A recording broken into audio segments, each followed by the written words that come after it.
नमस्कार आप सभी बाबा शाम के भक्तों को। यूं ही नहीं कहते हारे का सहारा, बाबा खाटू श्याम हमारा।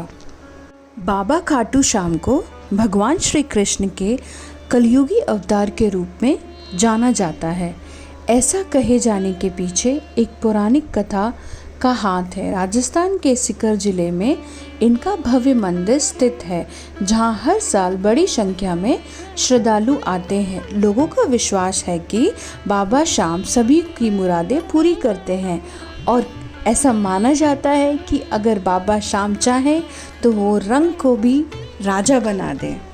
और भक्तों का अपने बाबा पर इतनी आस्था है कि वो अपने जीवन के हर सुख का श्रेय बाबा खाटू श्याम को ही देते हैं।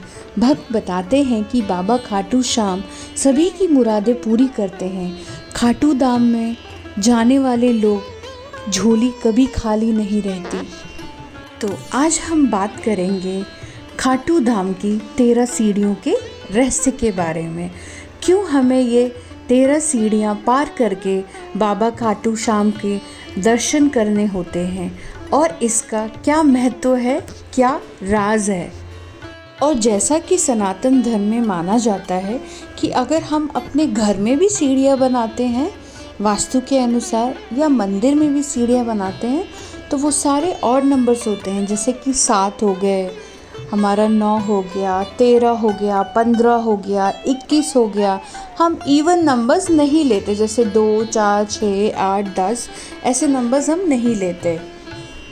तो हमारे बाबा खाटू श्याम मंदिर में भी ये 13 सीढ़ियाँ हैं, जिनका रहस्य और महत्व बहुत ही अत्यधिक है।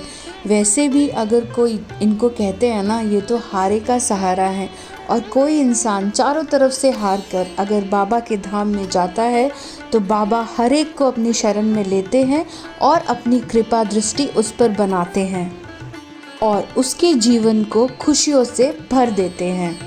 और जो कोई भी ये वीडियो देख रहा है और वो अपने जीवन में किसी भी कारण से परेशान है, तो बाबा के धाम में, जो कि राजस्थान के सीकर ज़िले में उनका मंदिर स्थित है, वहाँ पे ज़रूर जाए, बाबा के दर्शन करे, बाबा की नज़रों से नज़र मिलाकर अपनी सारी चीज़ें उनको बताइए।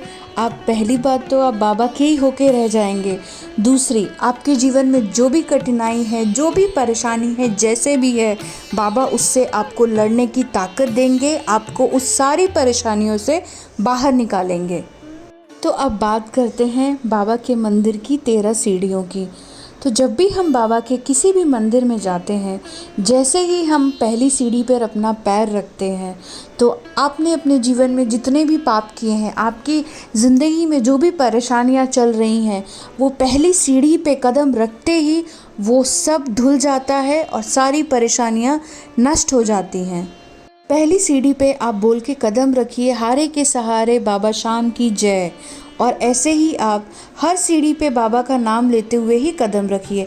जैसे ही आप दूसरी सीढ़ी पे कदम रखेंगे, आपके ऊपर जितना भी भार है, जो भी चिंता है, वो सब दूर हो जाएगी। तीसरी सीढ़ी पे कदम रखते ही जो भी आपके जीवन में आपसे गलती हुई है, पाप हुआ है, वो सब खत्म हो जाता है। ऐसे ही जैसे जैसे हम पूरी 13 सीढ़ियाँ चढ़ते हैं, हमारे जीवन में जो जो कठिनाई है, एक एक करके सब खत्म हो जाती है। तो इसलिए जब भी आप बाबा के दरबार में जाओ, आप पहली सीढ़ी पे जाते ही झुक के बाबा को प्रणाम करें, तब अपना कदम पहली सीढ़ी पे रखें। और जब आप सारी सीढ़ियाँ चढ़ के बाबा के सामने जाकर खड़े हो जाएंगे, तो अपने दोनों हाथ ऊपर करके बोले श्री श्याम बाबा की जय, और अपनी आंखें भर के, पूरी अपनी आंखें भर के बाबा के आंखों में आंखें मिलाकर बाबा को देखें और बाबा से मन ही मन बात करें। और बाबा को बोलिए, बाबा तू मेरा मैं तेरा, बाबा तू मेरा और मैं तेरा। तो ऐसे ही दोनों हाथ खोल के बाबा के सामने अपनी सारी दुखों, जो भी दुख तकलीफ जो भी हैं, वो सब बाबा के सामने आप खोल के रख दीजिए। बाबा को तो वैसे भी श्री कृष्ण का आशीर्वाद मिला हुआ है कि कलयुग में वो सारे हारों का सहारा है। इसीलिए बाबा शाम कहते हैं कि 13वीं सीढ़ी पे आके जो भी तेरा है वो तेरा नहीं है। सब कुछ शाम का है, सब कुछ नष्ट हो जाएगा, तेरा कुछ भी नहीं है, जो भी है यहाँ पे इस धरती पे सब शाम का है। तो इसीलिए तुम शाम के पास आ जाओ और शाम में ही विलीन हो जाओ, सब कुछ भूल जाओ। और जब हम सीढ़ियों पे चढ़ते हैं तो ऐसा माना जाता है कि आपका जो मुख है या तो वो दक्षिण की तरफ होना चाहिए या पश्चिम की तरफ होना चाहिए। इसे अति शुभ माना जाता है।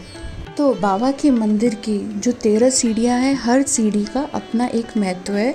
वीडियो ज़्यादा लंबी ना हो जाए तो इसीलिए बस आपको इतना बता दें कि जब भी आप बाबा शाम के मंदिर में जाए, पहली सीढ़ी पे कदम रखने से पहले बाबा शाम का नाम लें और उनसे प्रार्थना करें और अपनी मन की स्थिति सब जाके बाबा शाम के सामने खोल दें। बाबा शाम हारे का सहारा है, जिसको कहीं शरण नहीं मिलता, बाबा सबको अपनी शरण में लेते हैं और सबका कल्याण करते हैं, क्योंकि ऐसा माना जाता है कि कलयुग में बाबा शाम कृष्ण के अवतार हैं। तो एक बार सब साथ मिलकर बोलिए, बाबा शाम की जय, खाटू नरेश की जय, जय हो खाटू नरेश बाबा शाम की।